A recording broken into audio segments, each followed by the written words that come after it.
Assalamu alaikum warahmatullahi wabarakatuh. Welcome dear students. I welcome you back to C Latif's Academy. आज के lecture में हम conjugate elements के बारे में पढ़ेंगे। कंजुगेट एलिमेंट्स क्या होते हैं? अगर आपके पास दो एलिमेंट्स हों ग्रुप में, तो एक एलिमेंट A जो है कंजुगेट होता है टू एलिमेंट B। अगर हमें एक एलिमेंट X मिल जाए G में, such that B can be written as X inverse A into X। और इसको हम कैसे डिनोट करते हैं? We say that A is conjugate to B and we denote this as, इसको हम इस तरह से डिनोट करते हैं। A conjugate to B का मतलब क्या होता है कि B can be written as X inverse A X। So this is, we call that A is conjugate to B।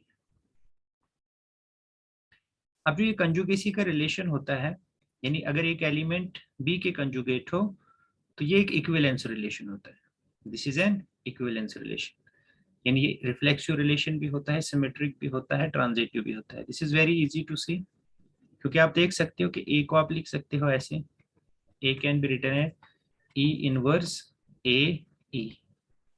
So clearly a is conjugate to a. इसी तरह से आप देख सकते हो कि अगर A conjugate to B है, then there exists X belong to G such that B can be written as this। अब आप देखिए X inverse को आप लिख सकते हैं X inverse। Now you can actually multiply both side by X। अब लेफ्ट साइड से X से मल्टीप्लाई कर दीजिए आप। देखिए मैं आपको बताता हूँ।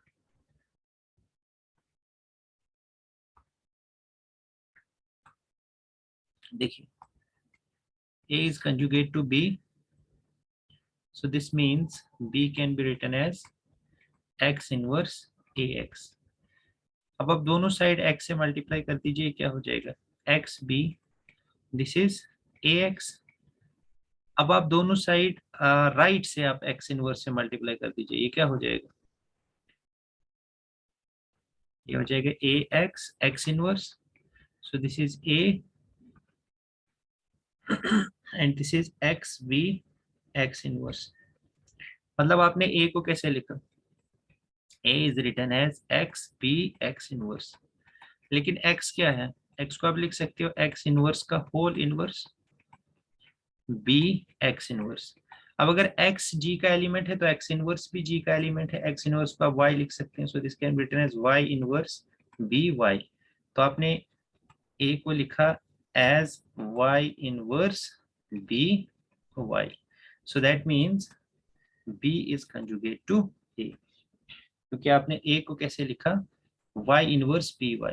अगर आप a b के कंजुगेट b का कंजुगेट था तो b को आप लिख सकते थे x इनवर्स ax। तो अब हम यहाँ पे a को लिख पाए हैं y inverse by, where y is an element of g, so that means b is also conjugate of a। तो ये क्या हो जाएगा?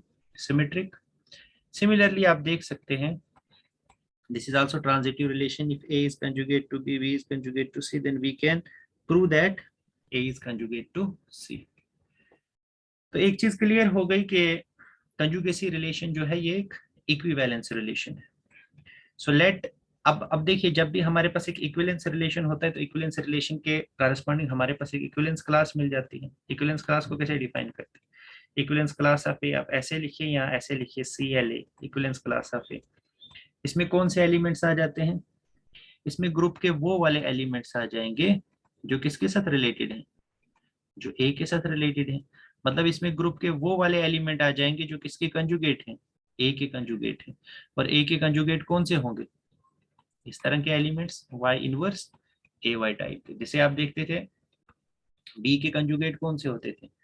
बी के कंजुगेट होते, अगर ए इज कंजुगेट टू बी तो ए को आप कैसे, बी को कैसे लिख पाते थे आप?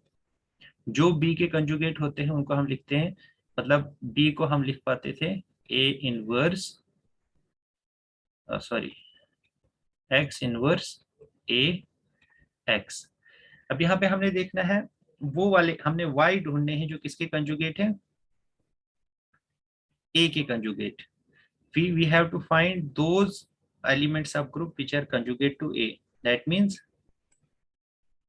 एक एलिमेंट कौन से होंगे यहाँ पे हमारे पास, this is we are talking about if A is conjugate to B, then we say that B is equal to x inverse AX.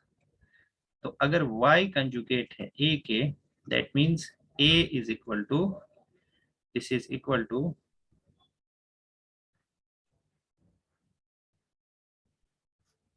if Y is conjugate to A, then A is conjugate to Y. So that means Y can be written as A can be written as, just a second. देखिए equivalence class of ए में कौन से elements आ जाएंगे, इसमें वो वाले elements आ जाएंगे जी के जो किसके साथ कंजुगेट है, ए के साथ. This consist of those elements of g which are conjugate to a. और जो ए के कंजुगेट होंगे वो प्रिसाइजली ये वाले एलिमेंट्स होंगे. कौन से एलिमेंट, वाई इनवर्स ए वाई. तो इसलिए हम कह सकते हैं कि कंजुगेसी क्लास ऑफ ए में कौन से एलिमेंट होंगे, it will consist of y inverse A Y such that y belongs to g. जैसे b के जो कंजुगेट होते हैं वो एलिमेंट्स किस तरह के होते हैं, वो होते हैं आपके y inverse B Y where y belongs to g. c के जो कंजुगेट होते हैं वो कौन से हैं, y inverse C Y where y belongs to g. But हम कौन से एलिमेंट्स देखना चाहते हैं जो कंजुगेट हैं किसके, जो ए के साथ कंजुगेसी रिलेशन बनाते हैं. So they will be elements of the format y inverse A y. तो इस तरह से ये हमें कंजुगेसी क्लास मिल गई. अब इसमें कुछ हमारे पास रिजल्ट्स हैं. रिजल्ट्स क्या होंगे कि अगर जी एबिलियन ग्रुप है तो कंजुगेसी क्लास ऑफ ए जो है वो सिंगलटन ए होगा.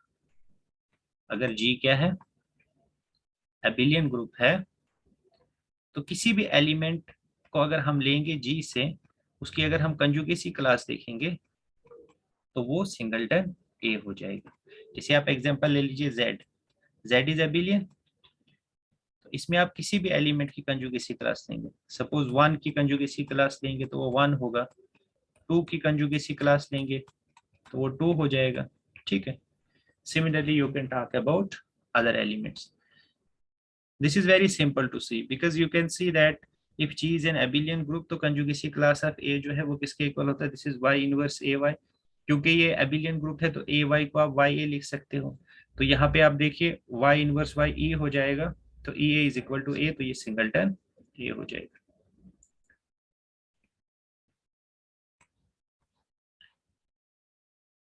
एग्जाम्पल के तौर पे आप देख सकते हैं कि अगर Z8 ग्रुप ले लें आप, इफ यू टेक Z8, इसमें आपके पास 0 से लेकर 7 तक एलिमेंट्स हैं. इसका आप कोई भी एलिमेंट ले लीजिए, सपोज 2 लेते हैं, जैसे यहाँ पे 2 लिया गया है, तो कंजुगेसी क्लास ऑफ 2 क्या होगी, सिंगलटन 2. यानी एबिलियन ग्रुप का आप कोई भी एलिमेंट ले लीजिए, उसकी जो कंजुगेसी क्लास होती है वो वही एलिमेंट हो जाएगा. सिमिलरली अगर आप डायरेक्ट प्रोडक्ट लेंगे Z6 और Z8 का, तो Z6 आपका एबिलियन ग्रुप है, Z8 एबिलियन ग्रुप है, तो जो डायरेक्ट प्रोडक्ट होता है एबिलियन ग्रुप का, दिस इज अगेन एबिलियन. तो अब इसमें से आप कोई एलिमेंट ले लीजिए, जैसे मैं 1 3 एलिमेंट लेता हूँ. 1 3 element this belongs to Z8 cross Z6 cross Z8. तो इसलिए इसकी जब कंजुगेसी क्लास में लूंगा तो इसकी कंजुगेसी क्लास क्या होगी, सिंगलटन 1,3. तो किसी भी एबिलियन ग्रुप का अगर आप एलिमेंट लेंगे तो उसकी कंजुगेसी क्लास जो है वही एलिमेंट हो जाएगा. इसी तरह से अगर साइक्लिक ग्रुप के केस में आप देखें तो साइक्लिक ग्रुप के केस में भी हो जाएगा, क्योंकि हर साइक्लिक ग्रुप क्या होता है, because every cyclic group is एबिलियन. So whatever is true for abelian group will be true for cyclic group also, because cyclic group is by definition आप कह सकते हैं कि हमें पता है कि साइक्लिक ग्रुप एबिलियन होता है, तो जो चीज एबिलियन ग्रुप के लिए ट्रू होगी वो साइक्लिक ग्रुप के लिए भी ट्रू होगी। सो दैट मीन्स अगर आप साइक्लिक ग्रुप भी कोई लेंगे तो उसकी जो कंजुगेसी क्लास है किसी भी एलिमेंट की, वो भी क्या हो जाएगी, सिंगल। ठीक है, फाइन। कंजुगेसी क्लास ऑफ ई जो है वो ई ही होता है। अब देख सकते हैं कंजुगेसी क्लास ऑफ ई जो है this is Y inverse E Y which is again equal to E. D4 के एलिमेंट्स के कंजुगेसी क्लास हमें देखनी है, तो वन बाय वन देखिए। कंजुगेसी क्लास ऑफ आर नॉट अब देखेंगे तो वो आर नॉट ही आ जाएगी। कंजुगेसी क्लास ऑफ R90 आप देखेंगे तो एक एक करके आपको देखना पड़ेगा। Y के एलिमेंट्स आपको चेंज करते रहना है। जैसे Y आप पहले R0 लेंगे, फिर R90 लेंगे, फिर R180 लेंगे, फिर R270 लेंगे, इसी तरह से चेंज करते रहिए इसको। तो आपके पास फाइनली क्या मिलेगा, R90 एंड R270। इसी तरह से R90 में क्या आ जाएगा, R90 R270, मतलब ये दोनों कंजुगेसी क्लासेस सेम है। इसी तरह से 180 का देखेंगे तो 180 की कंजुगेसी क्लास 180 ही आएगी। ठीक है,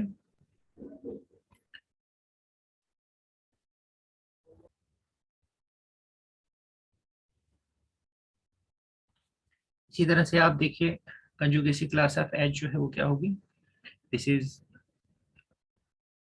y inverse H Y where y is any element of group which is D4।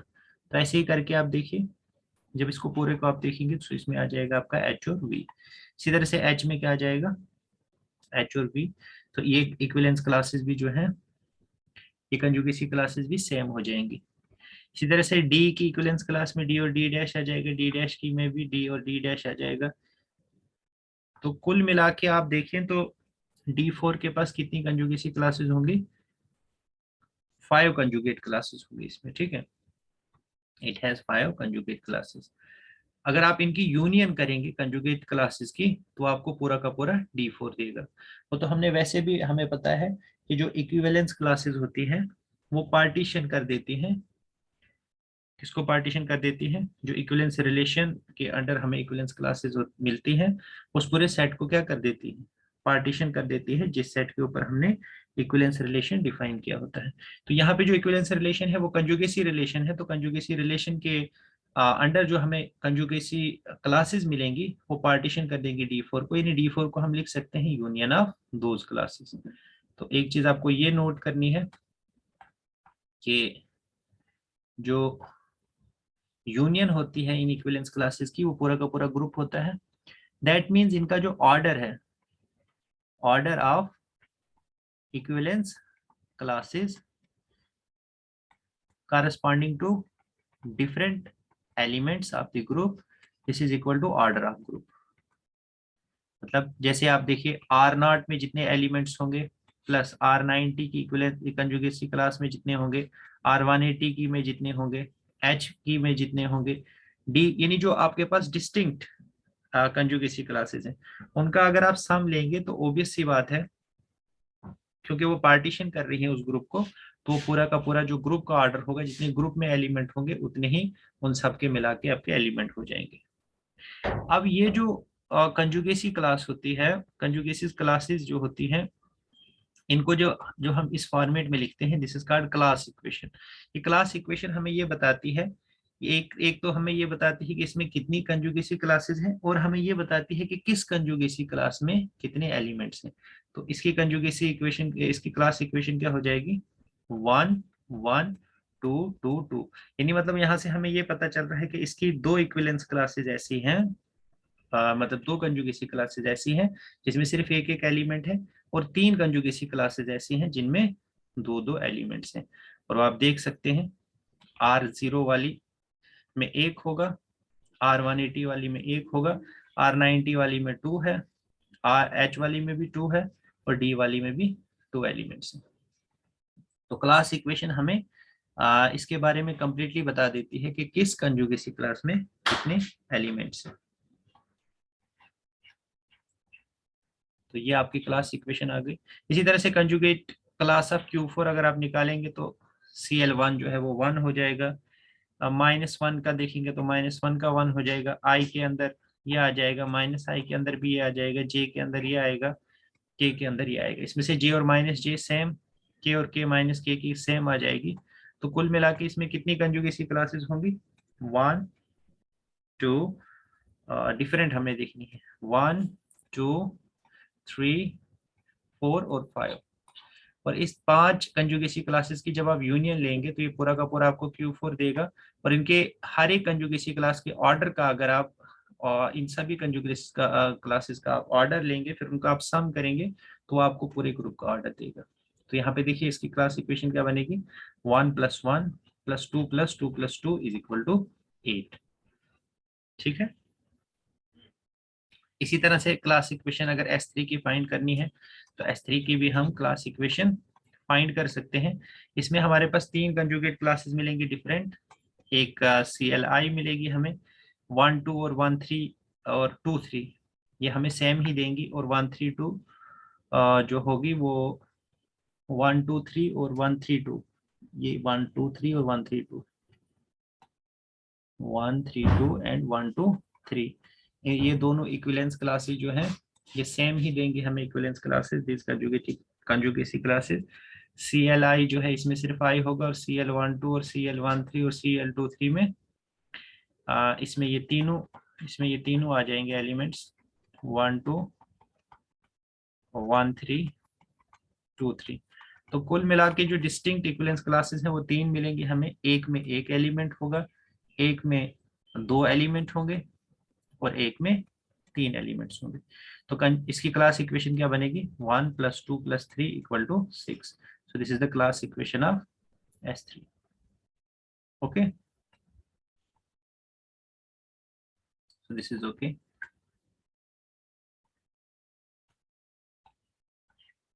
Fine. अच्छा, नेक्स्ट देखिए, अगर आपके पास एलिमेंट है कोई भी ग्रुप में और जी आपका फाइनाइट ग्रुप है, तो ये ट्रू होता है हमेशा। यानी जो आपका ऑर्डर होता है किसका, कंजुगेसी क्लास का, this is equal to order of g upon order of N of a. अब ये एन ऑफ ए क्या है, this is normalizer of a या सेंट्रलाइजर ऑफ ए, जो मैंने आपको पहले भी बताया था। This is centralizer of a. Centralizer of a क्या होता है, this consist of those elements of g for which commutes with a, जो ए के साथ कम्यूट करते हैं। तो जो कंजुगेसी क्लास का ऑर्डर होता है, this is equal to order of g upon order of N of a. ठीक है।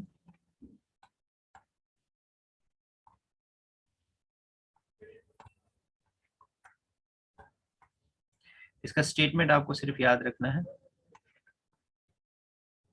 अब इसमें फर्स्ट क्लास इक्वेशन क्या है कि ऑर्डर ऑफ, देखिए अभी बेसिकली जो ये जो हमने यहाँ पे प्रूव किया है थ्योरम, इसको यहाँ पे आप पुट कीजिए कि हमने अभी पढ़ा था कि order of any conjugacy class of a, इसका जब समेशन हम लेंगे वो किसके इक्वल होता है, ऑर्डर ऑफ जी के इक्वल होता है। अब class of a, order of class of a की जगह लिखिए order of g upon order of N A.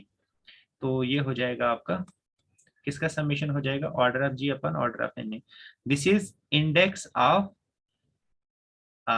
N a in g, this is index of N a in g. Simply हमने इसकी जगह इसकी वैल्यू पुट कर दी theorem के हिसाब से, वो इसके इक्वल आ जाएगा। सो ऑर्डर ऑफ जी किसके इक्वल हो जाएगा, ऑर्डर ऑफ जी या तो इसके इक्वल हो जाएगा, या तो इसके इक्वल हो जाएगा, या इसके इक्वल हो जाएगा। आप कुछ भी कह सकते हैं, इधर order of G is equal to summation of this which is same as summation of this which is same as summation of this. Second class equation क्या होगी, ऑर्डर ऑफ जी जो है वो इसके इक्वल है। अब देखिए जी को हम दो पार्ट्स में डिवाइड करते हैं। एक हम लेते हैं एलिमेंट्स वो वाले जो सेंटर ऑफ जी में बिलोंग करते हैं, और कुछ एलिमेंट्स ऐसे होंगे जो सेंटर ऑफ जी से बाहर होंगे। तो समेशन का एक पार्ट वो वाले एलिमेंट्स कंस्टिट्यूट करेगा जिसमें आपका सेंटर ऑफ जी के एलिमेंट्स आएंगे, और एक पार्ट आपका वो वाला एलिमेंट्स का आ जाएगा जो सेंटर ऑफ जी में बिलोंग नहीं करते होंगे। तो ये वाला जो एलिमेंट होंगे जो सेंटर ऑफ जी में बिलोंग करते हैं, इस केस में जो ये समेशन है ये ऑर्डर ऑफ जेड ऑफ जी के इक्वल हो जाएगी। ऐसा क्यों हो जाएगा, क्योंकि जब भी सेंटर ऑफ जी में एलिमेंट होंगे, क्योंकि जब भी एलिमेंट कहाँ पे बिलोंग करेंगे, सेंटर ऑफ जी में। तो उस केस में जो आपका CLA है वो किसके इक्वल हो जाएगा, ए के इक्वल हो जाएगा। क्यों हो जाएगा ए के इक्वल, क्योंकि जेड ऑफ जी में कौन से एलिमेंट्स होते हैं, इसमें वो वाले एलिमेंट्स होते हैं जो ग्रुप के तमाम एलिमेंट्स के साथ कम्यूट करते हैं। तो कम्यूट क्योंकि ये कर लेंगे तो इसका मतलब क्या हो जाएगा, y इनवर्स AY, क्योंकि ए जेड ऑफ जी में बिलोंग करता है तो ये तमाम एलिमेंट्स के साथ कम्यूट कर लेगा, तो y के साथ भी कम्यूट कर लेगा, तो ये किसके इक्वल हो जाएगा, ए के इक्वल। तो अब जितने भी एलिमेंट्स सेंटर ऑफ जी में होंगे, सपोज अगर 10 एलिमेंट्स होंगे, जैसे मान लो 2 ही एलिमेंट्स हैं 1 2 3, तो CL1 क्या हो जाएगा, CL1 हो जाएगा 1, CL2 क्या हो जाएगा 2, CL3 क्या हो जाएगा 3। ठीक है, तो ऐसे कितने एलिमेंट्स होंगे जो आपको वो क्लासेस देंगे, दैट मीन्स जितने एलिमेंट्स जेड ऑफ जी के अंदर होंगे वो सब के सब आपको क्या देंगे, एक एलिमेंट देंगे। वो क्या देंगे आपको, मान लो अगर सेंटर ऑफ जी में 10 एलिमेंट्स होंगे तो हर एक एलिमेंट के कारस्पॉन्डिंग आपको क्या मिलेगा, एक क्लास मिलेगी, तो उसके कारस्पॉन्डिंग उसका ऑर्डर 1 हो जाएगा। फिर दूसरी क्लास मिलेगी, फिर से ऑर्डर 1 हो जाएगा। फिर तीसरी क्लास मिलेगी, फिर से ऑर्डर 1 हो जाएगा। मान लो अगर उसके अंदर 3 एलिमेंट है तो उसका ऑर्डर क्या हो जाएगा, 3 हो जाएगा। मतलब जितना ऑर्डर ऑफ जेड ऑफ जी होगा, ऑर्डर ऑफ जेड ऑफ जी, क्योंकि ऑर्डर ऑफ जेड ऑफ जी के इक्वली इसलिए हो जाएगा क्योंकि हर एक के कारस्पॉन्डिंग आपको क्या मिलेगा। आई विल रिपीट इट, मैं क्या कहना चाहता हूँ, देखिए देखिए अगर आपके पास जेड ऑफ जी है, आप समेशन ले रहे हैं उन एलिमेंट्स की जो जेड ऑफ जी में। मान लीजिए जेड ऑफ जी, अगर हम Q4 की बात करें, Q4 में जेड ऑफ Q4 क्या होता है, इसमें आता है जेड ऑफ Q4, एक तो आ जाएगा इसमें 1 और एक आ जाएगा -1। अब मैं समेशन किन की ले रहा हूं, मैं क्लास ऑफ ए ले रहा हूं, और ए कहां से आ रहे हैं, ए क्या क्या है आपके पास, जेड ऑफ क्यू से आ रहे हैं, जेड ऑफ Q4 से आ रहे हैं। गौर से देखिएगा, अब ये क्या क्या है, जब जेड ऑफ Q4 से यहाँ तो 1 आएगा, यहाँ क्या आएगा +-1। अब क्योंकि ये जेड ऑफ Q4 से बिलोंग करता है तो इसकी क्लास क्या हो जाएगी 1, और इसकी क्लास भी क्या हो जाएगी 1 हो जाएगी। ठीक है, -1। लेकिन यहाँ पे हम ऑर्डर लेते हैं इसका, सॉरी समेशन में क्या लेते हैं, ऑर्डर। तो ये हो जाएगा order of class of this, order of class of this, तो ये हो जाएगा order of this plus order of this. तो ये किसके इक्वल हो गया, 1 + 1 = 2। और वही क्या है, this is order of Z of Q4 भी क्या है 2। तो इसलिए जो जेड ऑफ जी के कारस्पॉन्डिंग हमारे पास ये पार्ट आएगा, ये ऑर्डर ऑफ जेड ऑफ जी के इक्वल आएगा। और बाकी जो है ये वो वाले एलिमेंट है जो जेड ऑफ जी में बिलोंग नहीं करते हैं, तो वो इस समेशन के इक्वल हो जाएंगे। सो this is called second class equation, इसको हम कहते हैं सेकंड क्लास इक्वेशन।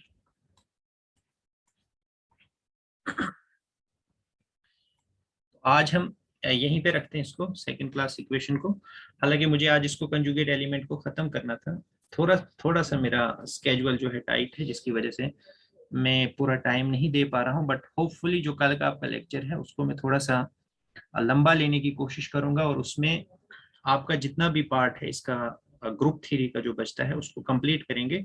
और मोस्ट प्रोबेबली जल्दी से आपकी रिंग थ्योरी और फील्ड थ्योरी को भी खत्म करके फिर हम नेक्स्ट जो हमारा कोर्स है उस पर आएंगे।